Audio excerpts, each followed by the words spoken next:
شیخ مرد صاحب نے اس کے بعد اسی ٹویٹ کا ایک جوابی ٹویٹ دیا. انہوں نے کہا جی محترم خواجہ سعد رفیق صاحب، آپ نے میرے بارے میں جو لکھا حقیقت پر مبنی ہے اور میں اس سچائی پر آپ کو خراج تحسین پیش کرتا ہوں. گزشتہ 3 برسوں میں مجھے 3 مرتبہ نکالا گیا اور ہر بار کارکنان کے بھرپور رد عمل پر واپس لیا گیا.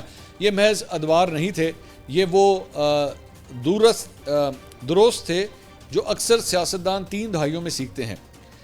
مجھے 3 برس میں مل گئے. قیادت کی جانب سے خان صاحب کا پیغام بھی ملا کہ وہ مجھے واپس چاہتے ہیں، لیکن اب میں 4تھی بار نکالے جانے کے امکان کے ساتھ آگے نہیں بڑھ سکتا. میں نے فیصلہ کیا ہے کہ میرا سفر اب جذبات اور نعروں کے بجائے عقل، تدبر اور دانائی کے زیر سایہ ہوگا.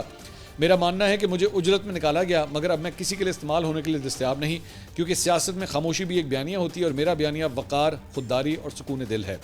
آپ کی جماعت میں چند ہی شخصیات ہیں جنہیں میں حقیقی احترام کی نظر سے دیکھتا ہوں اور آپ ان میں سر فہرست ہیں. رہی میری اپنی راہ تو میں نے خود کو تقدیر کے حوالے کر دیا ہے. دیکھتے ہیں آنے والے دن کیا ورق پلٹتے ہیں. اکثر اوقات تاریخ خاموش قدموں سے لکھی جاتی ہے. تو یہ 2 سیاسی رہنماؤں کے درمیان جو ہے بڑی ایک انٹرسٹنگ جو ہے وہ گفتگو ہو رہی تھی.